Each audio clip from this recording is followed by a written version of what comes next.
ప్రపంచాన్ని వణికించిన కరోనా మహమ్మారి ఇంకా పూర్తిగా సమసిపోలేదని WHO పేర్కొంది. వివిధ దేశాల్లో కొత్త వేరియంట్లు పుట్టుకొస్తున్నాయని హెచ్చరించింది. తాజాగా మరో కొత్త వేరియంట్ BA.2.86 ను గుర్తించినట్లు తెలిపింది.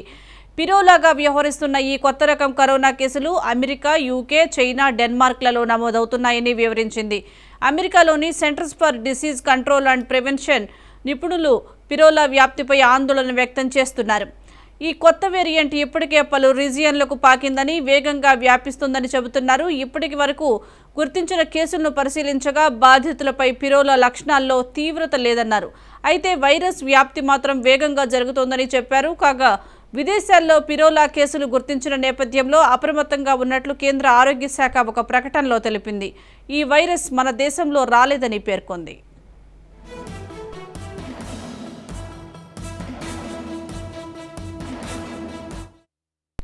గతంలో కరోనా బారిన పడిన వాళ్లకు 2 డోసులు వ్యాక్సిన్ వేసుకున్న వారికి పిరోలా సోకుతున్న విషయాన్ని గుర్తించినట్లు CDC నిపుణులు తెలిపారు.